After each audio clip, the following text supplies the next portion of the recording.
ఇచ్చింది. 5 సభ్యుల కమిటీకి సుప్రీంకోర్టు మాజీ న్యాయమూర్తి జస్టిస్ బిఎన్ శ్రీకృష్ణ అధ్యక్షులుగా ఉంటారు.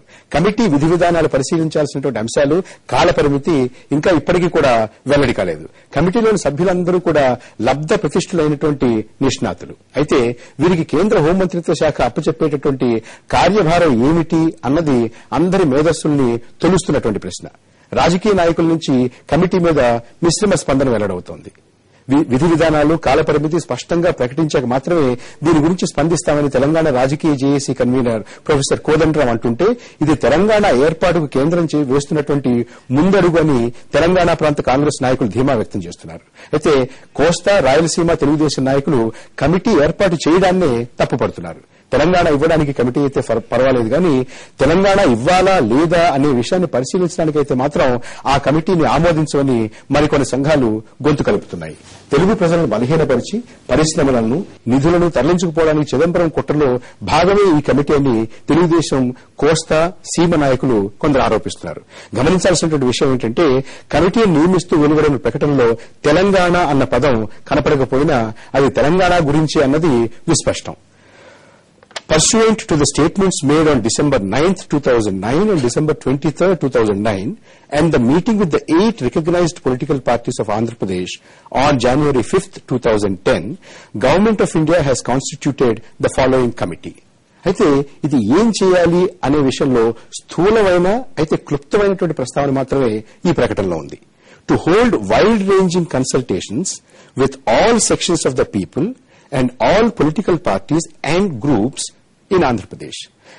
కమిటీ ఎజెండా ఎలా ఉండొచ్చు, పైన చెప్పినటువంటి విధి నిర్వహణకు కమిటీ ఎంతకాలం పట్టవచ్చు, రాష్ట్రంలోని అన్ని ప్రాంతాలను, పార్టీలను సంతృప్తిపరిచే విధంగా టర్మ్స్ ఆఫ్ రిఫరెన్స్ రచించడం సాధ్యమేనా అనే విషయాల మీద ఇవాళ దృష్టి సారిద్దాం. డిసి రోషయ్య గారు, మీరు ఇటువంటి ప్రకటనలు, ఇటువంటి టర్మ్స్ ఆఫ్ రిఫరెన్స్ లు చాలా ఇదివరకు గత కమిటీలు చాలా వరకు ప్రభుత్వంలో ఉన్నప్పుడు మీరు రచించి కూడా ఉంటారు కదా. మీరు ఈ ప్రకటన చూశారు, అంతకుముందు హోంమంత్రిత్వ శాఖ నుంచి వచ్చినటువంటి వివిధ ప్రకటనలు చూశారు. మీకు ఏమనిపిస్తుంది? దీని యొక్క టర్మ్స్ ఆఫ్ రిఫరెన్స్ ఎలా ఉండొచ్చు, ఎంతకాలం ఆ టర్మ్స్ ఆఫ్ రిఫరెన్స్ ను ఫుల్ఫిల్ చేయడానికి, పూర్తి చేయడానికి ఈ కమిటీ సజీవంగా ఉండొచ్చు, ఎప్పటిలోగా ఈ కార్యభారాన్ని ముగించవచ్చు? ఇప్పుడు ఈ బ్రీఫ్ నోటిఫికేషన్ మనం గనక చదివిన తర్వాత దీని స్కోప్ లిమిట్ అన్నమాట, ఏరియా ఆఫ్ ఆపరేషన్ కొంతవరకు మనకు నోటిఫై చేసినట్టుగా ఉంది. దాంట్లో ఏమిటంటే, దీని మీద ఇంట్రెస్టెడ్ గ్రూప్స్ ఏమైతే ఉన్నాయో ఆ గ్రూప్స్ తోటి మాట్లాడటం, consultations with political parties, already recognised political parties తోటి ఆ రోజు హోమ్ మినిస్టర్ గారు మాట్లాడారు కాబట్టి, మాట్లాడనటువంటి గాని మళ్లీ ఇదివరకు మాట్లాడిన రాజకీయ పార్టీలతో కూడా ఏదన్నా అదనంగా ఎవరు మాట్లాడటానికి వచ్చినా on behalf of political parties, the committee has to receive either by way of representations కానీ, ఓరల్ ఆర్ ఇన్ రైటింగ్ కానీ తీసుకోవడానికి కూడా అది ఒక ఇది ఉందండి. తర్వాత మైనారిటీ గ్రూప్స్ అని, క్రిస్టియన్ గ్రూప్స్ అని, బీసీ గ్రూప్స్ అని, ఎస్సీ గ్రూప్స్ అని, ఎస్టీ గ్రూప్స్ అని, ఉమెన్ గ్రూప్స్ అని, వేరియస్ బిజినెస్ గ్రూప్స్, ఈ రకమైనటువంటి, మళ్ళీ దాంట్లోకి వచ్చేటప్పటికి US bar associations, all sections of people అన్నారు. అది అందుకని ఈ ఆల్ సెక్షన్స్ ఆఫ్ పీపుల్ లోనే ఈ అన్ని కూడా సెక్షన్స్ లో ఎన్ని ఉన్నా కూడా it does not prevent any section from making a written or oral representation before the committee.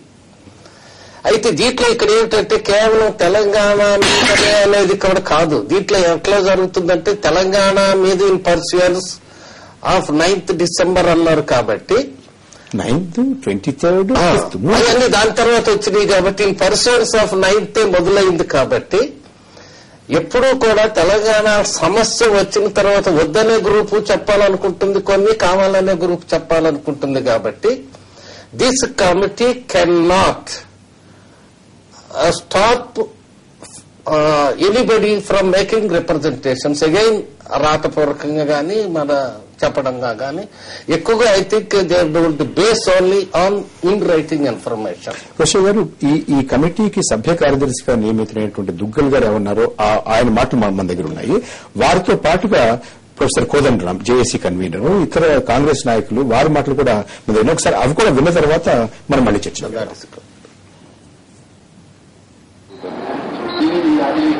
అవి ఊహాగానాలు మాత్రమే, అవి వార్తలు కాదు. మేము అనుకుంటున్నాం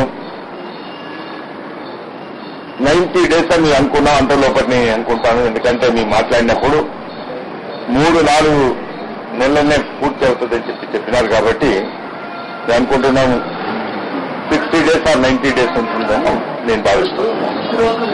పదవులు తీసుకొని కానీ ఉద్యమాన్ని చల్లబర్చే ప్రయత్నం చేశారు కాబట్టి నేను భావిస్తాను తెలంగాణ ప్రాంతంలో ఉండబడిన కాంగ్రెస్ నేతలు ఎవరు కూడా పదవుల కొరకు ఉద్యమం చేయటం లేదు, తెలంగాణ కొరకే ఉద్యమం చేస్తున్నారని చెప్పి నేను భావిస్తున్నాను.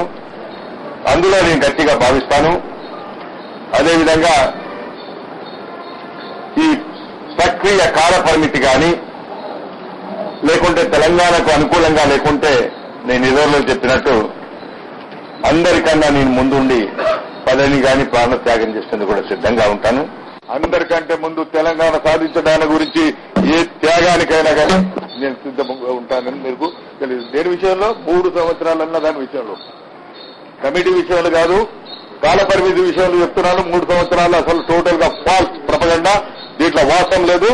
మంత్రివర్గం అంటే ఏర్పడితే మంత్రివర్గం అని విస్తీర్ణ కొత్త ముఖ్యమంత్రి రావడము ఇవన్నీ అంటే జరిగితే ప్రత్యేక తెలంగాణ రాష్ట్రంలో జరగాల తప్ప, ముఖ్యంగా నేను రోషయ్య గారికి విజ్ఞప్తి చేస్తా ఉన్నా, మంత్రివర్గాన్ని విస్తరించి చిక్కులు తెచ్చుకోకయ్యా. ఇప్పుడు మంచిగున్నావు, మళ్ళా మంత్రివర్గాన్ని ఏర్పరిచి రానోళ్ళతోని ఇబ్బందులు కొని తెచ్చుకోకు. విధి విధానాలు మాకు అనుకూలంగా రావాలంటే మేము సంఘటితంగా ఉండి ఒత్తిడి తెస్తే తప్ప మాకు మా అనుకూలమైనటువంటి ప్రకటన ఇప్పించుకోలేమనేది మా జేఏసీ అభిప్రాయం. అందుకొరకే జేఏసీ ఆందోళనలు ఉధృతం చేయాలి, శాంతియుతంగానే ఆందోళనలు కొనసాగించాలని చెప్పి అనుకున్నాం. మనసులో ఏ అభిప్రాయంతో ఉన్నారో అది మనకు తెలియదు కానీ, అంటే జై ఆంధ్ర జై తెలంగాణ అంటారేమో అని నేను అనుకుంటున్నా. Home Minister has announced is the finalization of the terms of reference. So, as the terms of reference get finalized, then of course... Ravishankar గారు, నా ఉద్దేశ ప్రకారం ఏంటంటే అండి, రాజ్యాంగం, కాన్స్టిట్యూషన్, స్టాట్యూట్ 2 ఉంటాయన్నమాట. కాన్స్టిట్యూషనల్ గా మనం ఒక రాష్ట్ర విభజన కానీ ఏదైనా చేసిన ఆర్టికల్ 3 కింద కాన్స్టిట్యూషన్ విభజిస్తుంది. ఇది కమిషన్ ఆఫ్ ఎంక్వైరీస్ యాక్ట్ గానీ లేదా కమిటీ అనే గానీ ఒక యాక్ట్ కింద చేస్తారు. ఇది కమిషన్ ఆఫ్ ఎంక్వైరీస్ కింద రాకపోతే కాన్స్టిట్యూషన్ కింద అసలు రాదు. కాబట్టి కాన్స్టిట్యూషన్ కిందకు వచ్చే ఆ కమిటీయే కాదు అసలు. అది కమిటీ ఆబ్లిక్ కమిషన్ అన్నప్పుడు కమిషన్ ఆఫ్ ఎంక్వైరీస్ యాక్ట్ కింద, సమ్ అదర్ యాక్ట్ కింద యాక్టే గానీ పార్లమెంట్ కాదు, కాన్స్టిట్యూషన్ కాదు. కానప్పుడు this is a committee constituted by the ministry of home affairs. Correct అండి. కాబట్టి హోమ్ అఫైర్స్ చేసినంత మాత్రం 1956 కమిషన్ ఆఫ్ ఎంక్వైరీస్ కాదు. కానప్పుడు కాన్స్టిట్యూషన్ గా స్టేట్ డివైడ్ చేయడానికి మనకు కావాల్సింది ఏంటంటే 3 కింద, కాన్స్టిట్యూషన్ కింద అసెంబ్లీలో ఇవన్నీ అయిపోయి బిల్లు పాస్ చేసిన తర్వాత వచ్చే కార్యక్రమం అది ఇక్కడ ఆ రకంగా గోచరించట్లేదు. కానీ మనం కనుక చిదంబరం గారి వ్యాసంలో ఆయన వ్యాసంగము 18 మార్చి 2003లో రాసిన దాని కనుక మనకు తీసుకుంటే, ఆయన ద్వారా బయటకు వచ్చిన ఈ మాటలు, ఆయన ద్వారా అపాయింట్ అయిన కమిటీ, ఆయన దగ్గర పనిచేసిన వ్యక్తి, ఆయన ఎక్కడైతే కోర్టులో పనిచేశారో ఆ జడ్జి, ఈ రకంగా ఆయన మాత్రమే దీని మీద పూర్తిగా ఒక అవగాహన నుండి అపాయింట్ చేసినట్టుగానే కనిపిస్తుంది. కాబట్టి ఒక్క క్షణం, కమిటీ వెనకాల ఉన్నటువంటి చిదంబరం ఆలోచన అనేది కాసేపు నవ్వుద్దాం. అసలు ఈ కమిటీని ఎలా అర్థం చేసుకోవాలి మనం? ఇది ఇందాక మీరు లేవనెత్తారు, ఇది రాజ్యాంగపరమైనటువంటి కమిటీయా లేకపోతే ప్రభుత్వ పరమైనటువంటి కమిటీయా? దీని హోదా ఏమిటి? దీని ప్రతిపత్తి ఏమిటి? ఇది ఏం చెప్పడానికి అవకాశం ఉంది? ఏం చెప్పొచ్చు? చెప్పిన దానిని ప్రభుత్వం ఖచ్చితంగా శిరసావహించాలా లేకపోతే అలాగా మంచిదే అని ఊరుకోవచ్చా? నేను ఖచ్చితంగా దాని గురించి చెప్పదలుచుకున్నాను. ఎందుకంటే ఇది కమిటీ ఆబ్లిక్ / కమిషన్. ఏ కమిటీ అయినా ఏ కమిషన్ అయినా ఇది రికమెండేటరీ మాత్రమే, ఇది మ్యాండేటరీ కాదు. రికమెండేటరీ అయినప్పుడు నువ్వు అపాయింట్ చేశావు కాబట్టి వాళ్ళు సబ్మిట్ చేసిన రిపోర్ట్ ని పూర్తిగా తీసుకోవటమా తీసుకోకపోవటమా అనేది లెఫ్ట్ యూ. ఒక విషయం దీనికి అంటే మీరు ఏమంటున్నారంటే ఇది కేవలం సిఫార్సు చేసేటటువంటి అధికారం మాత్రమే. ఎప్పుడైనా కూడా అంతే. ఇక్కడ అసలు సిఫార్సు చేయడానికి ఏమన్నా ఉందా అనేది కావాలి. ఎందుకంటే if it is merely going to be A consultation committee, ఇంకా సిఫార్సు ఏముంటుంది? మీ అందరితో మాట్లాడింది నరసింహరావు గారు ఇలా అన్నారు, రోసయ్య గారు ఇలా అన్నారు, రవిశంకర్ గారు ఇలా అన్నారు, రాజు ఇలా అన్నాడు, సంతోష్ ఇలా అన్నాడు అని మేము గ్యాదర్ చేస్తారు, ఇస్తాం. అంతేనా? లేకపోతే కొంతమంది ఇప్పుడు అంటున్నట్టుగా ఇది కేవలం తెలంగాణ రాష్ట్ర ఏర్పాటు కోసం వేసినటువంటి కమిటీ, ఇది 90 రోజుల కన్నా ఎక్కువ ఉండదు, దీని కాలపరిమితి అంతే ఉంటుంది అనేదానికి ఇందులో మీకు ఇప్పటివరకు కనపడుతున్నటువంటి దాంట్లో ఏమైనా బలం ఉందా ఆ వాదానికి? ఇప్పుడు దాని గురించి మనం కనుక ఆలోచిస్తే, నేను ఇందాక అందులో మనం ఆగిపోయామండి. చిదంబరం గారి ఉద్దేశ ప్రకారం మనం 7 కోట్ల మంది ఇక్కడ ఉన్న 8 కోట్ల మంది ఆంధ్రప్రదేశ్ లో ఉంటే, ఇంకో సుమారుగా 6-7 కోట్ల మంది ఆంధ్రులు అంటే తెలుగు మాట్లాడేవాళ్లు ప్రపంచంలో నలుదిక్కులా ఉన్నారు.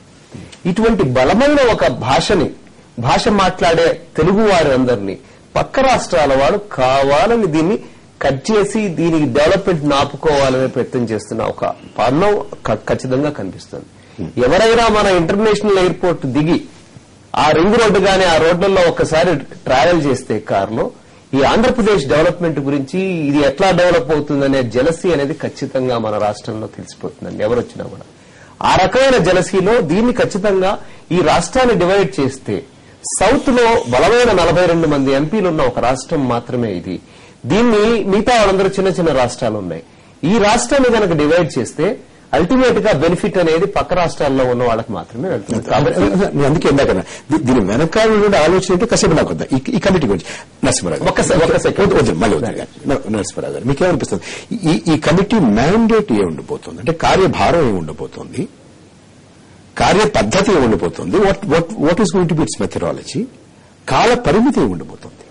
ఇప్పుడు ఈ కమిటీ వ్యవస్థను చూస్తే కేంద్ర ప్రభుత్వానికి ఒక జాతీయ విధానం లేదు. రాష్ట్రాలు ఏర్పరచడం మీద గానీ అలా ఉంచడం మీద గానీ ఒక ఆందోళనకి తలవడం మీద గానీ దీని మీద ఒక జాతీయ విధానం లేదు. వాళ్ళకు ఒక పద్ధతి లేదు.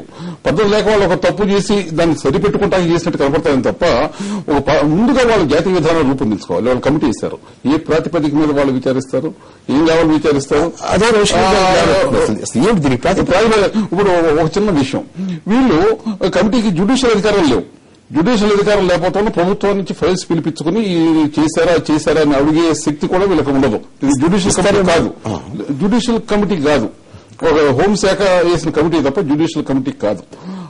అయినప్పుడు వీళ్ళకి అధికారం లేకపోతే ఎవరో వాళ్ళతో వచ్చి చెబుతారు మా వీళ్ళని దోపిడీ చేశారని.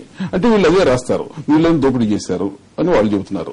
అలాగే మమ్మల్ని అవమానపరిచారు, మమ్మల్ని ఇక్కడ దోచుకున్నారని ఎవరు చెప్తారు. దోచుకున్నారా లేదని వీళ్ళు నిర్ధారించగలరా? నిర్ధారించే శక్తి వాళ్ళకు ఉందా? నిర్ధారించగా వాళ్ళు ఏ ప్రాతిపదిక మీద నిర్ధారిస్తారు? అదే రాస్తారు. ఏ దోచుకోలేదు ఇంకొకటి చెబుతారు, వాళ్ళు దోచుకోలేదు రాస్తారా? అసలు ఎలా వీళ్ళు ఒక నిర్ణయానికి వచ్చేవేళ? ఇప్పుడు మా శ్రీకృష్ణ గారు బాంబేలో మత కల్లోలం జరిగినప్పుడు మత కల్లోలం బాధ్యులు ఎవరు నిర్ధారించండి అంటే ఎవరు చెప్పారు. ఇక్కడ ఏముంది అసలు? అప్పుడు ఏ ప్రాతిపదిక మీద ఏం చెబుతారు? వాళ్ళు అట్ట అన్నారు, వీళ్ళు ఇట్ట అన్నారని ఆయన రికమెండేటరీ కూడా కాదు. ఇది ఇన్ఫర్మేషన్ ఇక్కడ నుంచి అక్కడ తీసుకెళ్లి వాళ్ళకి ఇన్ఫర్మేషన్ ఇస్తాకి it's a committee to report అంతేగా. ఇన్ఫర్మేషన్ ఇస్తాకే తప్ప రిపోర్ట్ చేస్తాకే తప్ప కమిటీ ఒక నిర్ధారణ రాలేదు.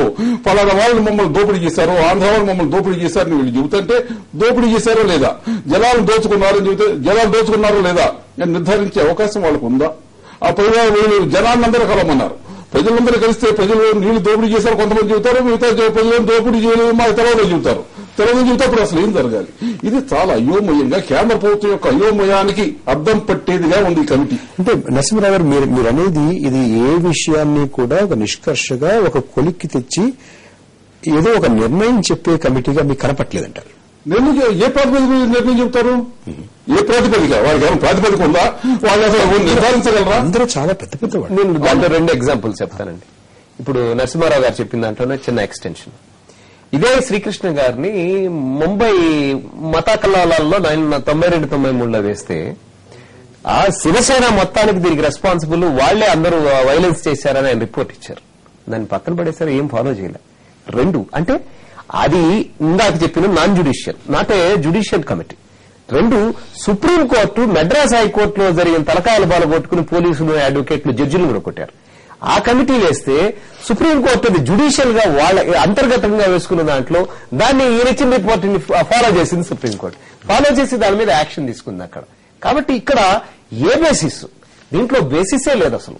అయితే ఇందాక నరసింహారావు గారు చెప్తున్నట్టు ఓవరాల్ గా వీళ్ళు నిష్ణాతులైన మనం ఎవరిని వాళ్ళలో ఉన్న 5గురు డౌట్ చేయడానికి కూడా చాలా గొప్ప క్యారెక్టర్ ఉన్నవాళ్ళు, అన్ని రకాలుగా వాళ్ళకి అర్హతలు ఉన్నాయి ప్రతి అంశాన్ని. అయితే మీరు ఒక అద్భుతంగా గ్రహించాల్సిన విషయం ఏంటంటే ప్రతి ఒక్కళ్ళకి మన స్టేట్ కి ఏదో విధంగా ఉన్న సమస్యని పరిష్కరించడానికి లేకపోతే దాన్ని అధ్యయనం చేయడానికి సరిపోయే తలకాయలను మాత్రమే అట్లా పెట్టడం అనేది చాలా ఇంపార్టెంట్ ఇష్యూ. కాబట్టి ఇందాక మనం వెనకున్న అభిప్రాయాన్ని తెలుసుకోవాల్సిన అభిప్రాయం ఎందుకుందంటున్నాను మళ్ళీ నేను ఎందుకుంటున్నానంటే ఈ కమిటీలో ఉన్న వాళ్ళు అల్టిమేట్ గా ఖచ్చితంగా తెలంగాణ ఇవ్వటానికి మాత్రమే ఈ కమిటీ వేయబడింది. ఇది ఖచ్చితంగా తెలంగాణ ఇవ్వటానికి మాత్రమే చిదంబరం గారు నిర్ణయించుకున్నారు. ఆయన నిర్ధారించుకున్న కార్యక్రమాన్నే దాని ఒక పథకం ప్రకారం తెలంగాణ ఇచ్చేయడానికే చేస్తున్నారు. కాబట్టి ప్రజలందరూ దీని మీద రెడీగా ఉండండి, మీ అభిప్రాయాలు మీరు తెలియజేసుకోండి. రవిశంకర్ గారు మనతో ఢిల్లీ నుంచి మనతో మాట్లాడడానికి ప్రఖ్యాత రాజకీయ విశ్లేషకులు డాక్టర్ పెంటపాటి పుల్లారావు గారు కూడా అందుబాటులోకి వచ్చారు. అయితే వారితో మాట్లాడించే బదులు అలాగే రోషయ్య గారితో మళ్ళీ మాట్లాడించే బదులు మనం ఒక చిన్న విరామం తీసుకుందాం. విరామం తర్వాత మళ్ళీ మన చర్చలోకి వెళ్దాం. పుల్లారావు గారు కాసేపు ఆగండి, ఒక చిన్న విరామం తీసుకుని మళ్ళీ మన చర్చ ప్రారంభించుకుందాం.